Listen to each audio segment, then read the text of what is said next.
Not sure this is the most exciting title we've had so far, but some fairly good physics, relatively straightforward.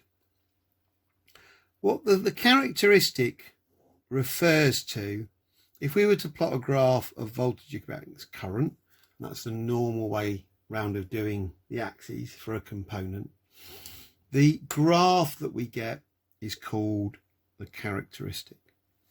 So let's just have a look at how we might obtain a graph like that. We might need a variable power supply. If we didn't have a variable power supply, we might use a thing called a potential divider, which we'll cover later. Here's the component that we're looking at, the resistor. Here's the ammeter, and here's the voltmeter.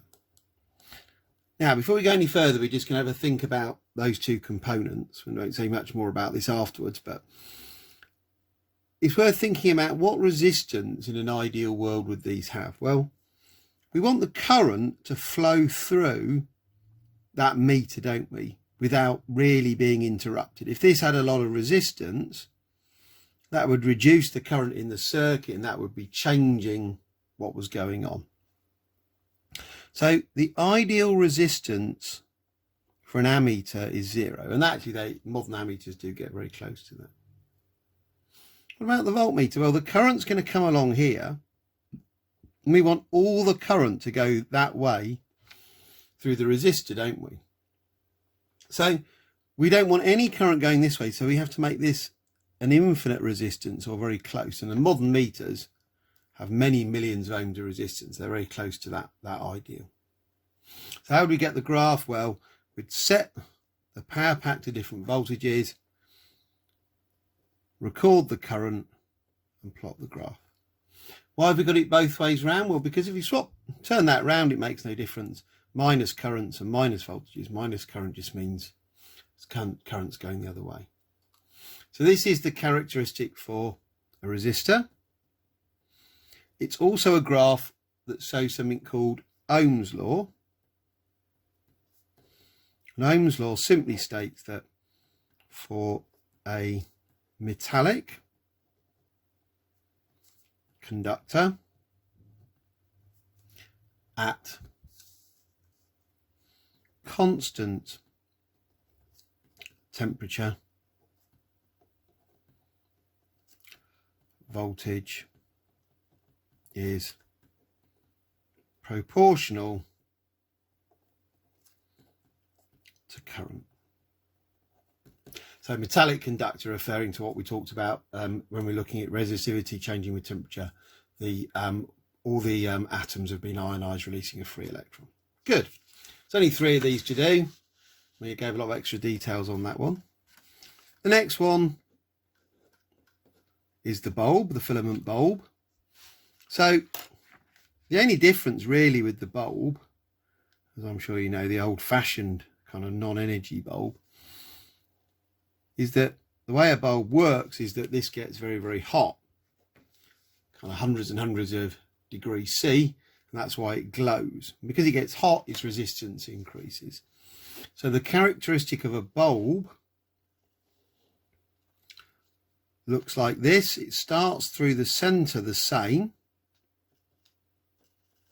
but as the temperature increases, the resistance increases, so we get less current than we might have expected. We get this symmetrical curve shape like that. So that's for an incandescent lamp or filament bulb. That leaves one more component, and that component is the diode. So the diode has a symbol that's not symmetrical because it's not symmetrical. Diodes, when the electricity flows this way, have an incredibly low resistance.